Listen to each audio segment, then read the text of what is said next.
Very brief video because I didn't actually intend on posting one today. Although I have made a much longer one, a 12 or 13-minute video on this topic that I've posted to my school community. For those of you who are a part of that community, you can watch it there. So it seems that people don't understand the wisdom literature in the Bible.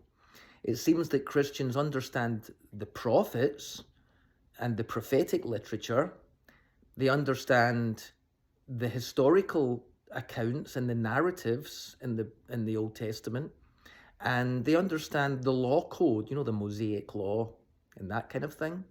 But when it comes to wisdom literature, it seems that most Christians don't really know how to read it. We're so used to reading things as either literal history or as a law code that when we read the wisdom literature, which is wisdom, it's wise advice, and it's written in the form of poetry. They are the poetic books or the wisdom books. We don't seem to know how to handle them. And so what we do is we make them into something they're not. So it seems that lots of Christians turn the book of Job, because the wisdom literature is Job, Psalms, Proverbs, Ecclesiastes, Song of Solomon, 5 books. Most Christians are comfortable with Psalms and Proverbs. Psalms because it's songs and prayers to God, and Proverbs because it's wise advice about living in the here and now. Ecclesiastes is one of the least read books in the Bible, and it's one of the best. But the two that seem to have caused a stir on my social media accounts are the book of Job and the Song of Solomon. Because I mentioned that the Song of Solomon is a song. And it's a song about two lovers. Two lovers who are peasants. A Shulamite girl who lives with her parents and is a peasant girl who works in the fields and looks after goats and has to sneak away from her house and from her brothers in order that she can meet her lover because it's forbidden love. And the song is celebrating human love between people. There's nothing promiscuous in it. They're not sleeping around with different people every week. It's about two people who love one another, and it's celebrating their love. And yes, even their physical love with one another. And then the book of Job, which I mentioned, Job is not an historical character.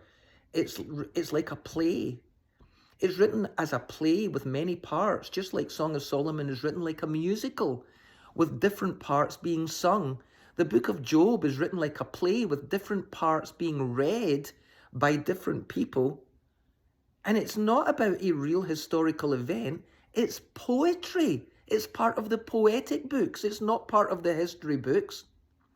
It's like a big, long parable written in a very poetic manner and written in the form of a play.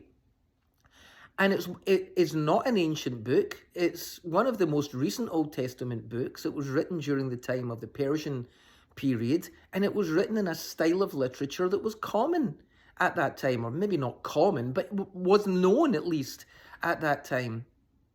The prodigal son wasn't a real person. It's a story. The Good Samaritan wasn't a real person. It's a story. They are parables that Jesus told. But just because they're not about real people doesn't mean that the message isn't powerful and true. And just because the book of Job is not about a real historical person, but is a long allegory or parable, does not negate the truths that are taught there. And just because the Song of Solomon is absolutely not about Jesus and his bride, because Jesus isn't going about telling the church how much their breasts turn him on, but the guy, the lover, says this to his female lover in the story. It's about human beings, not real ones. It's a fictional story celebrating human love. And the book of Job is a fictional story teaching us and helping us understand why the bad things happen to good people. Wisdom literature, not history. They're not part of the historical books.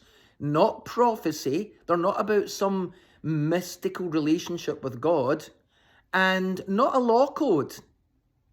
Poetry and wisdom. Just take it for what it is. That's what it is.